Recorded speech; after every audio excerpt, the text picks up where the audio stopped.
Remember that the basic principle is there are many more students that are qualified to get into med school than actually get into med school.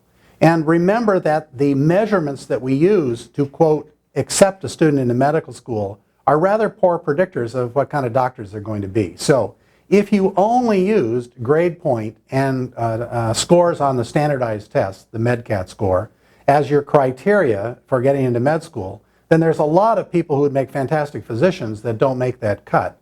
I'd like to point out, for instance, that a MedCat score of 24 all the way to a MedCat score of 36 has an identical predictive value of whether a person would graduate from med school. And many medical schools cut off their applications, let's say, at 28. There's no statistical evidence that taking a student at 25 or 24 it makes it any less likely to graduate from med school. In fact, surprisingly, MedCat scores, very high MedCat scores, let's say in the 40s, are actually associated with a lower graduation rate. So clearly not the best predictor of who's going to graduate from med school. We look at students for their potential to become physicians, and we probably look at a different type of student than most U.S. med schools. We tend to take older students. We tend to take students that have had alternative careers. Yes, we also take students that didn't get into U.S. medical schools, but for instance, many students would choose a MD international school over a U.S.-based osteopathic school. So, you know, I think that we're very high on the choice list for students that have a alternative background in preparation for medical school. And yes, we do take a lot of students that don't get into U.S. medical schools. Not surprising, since probably less than half of the qualified candidates actually get into those schools.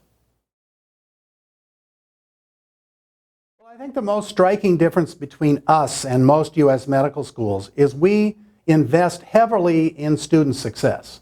Now, the reason for that is partially because we often take students that have been out of college longer or may have grade points that are okay, but not, let's say, 4 points. And we invest a lot in the success of our students. So people would say, okay, you're taking students after U.S. medical schools take them. But interestingly, our Step 1 scores, which are required of all of our students, are actually just a hair higher than the U.S. average of Step 1 scores from U.S. med schools. So we must be a pretty good educational institution if we're taking students often that don't get into U.S. medical schools and they perform equally well as those that get into U.S. medical schools. And one of the ways that we do that is we have a great deal of success programs built into our system. And so I think that's an attraction for students, that we are committed to their success.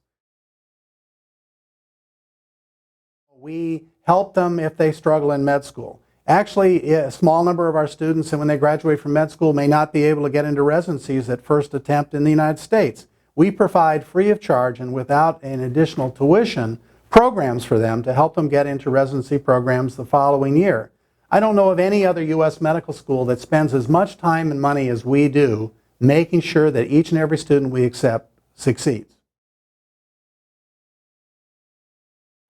I think the pecking order, whether it's based on fact or just that's the way it is clearly U.S. graduates tend to be preferred. Although of all of the international graduates, clearly programs prefer U.S. citizens as their international graduates, since they don't have any visa problems and obviously they speak English as their first language. But it does require our students to do extremely well on standardized tests. In fact, often do better on standardized tests than U.S. grads. So, for instance, I just came from a U.S. medical school. We would have little difficulty in getting a student into a residency program, let's say, that just passed their STEP exams. But for our students to really be sure that they match, they have to get somewhat higher scores in order to have positive interviews and be selected. So we work hard on making sure that those students perform well because we know that that's important in the competition to get residencies. But of the programs that you're talking about, for instance, we offer a Master's of Business Administration, a Master of Public Health. We have many of our students engaged in active research. We have programs to train our students in quality improvement or in informatics during the year that they're waiting to go into the match. All of those activities help the students on second attempt basically get a residency.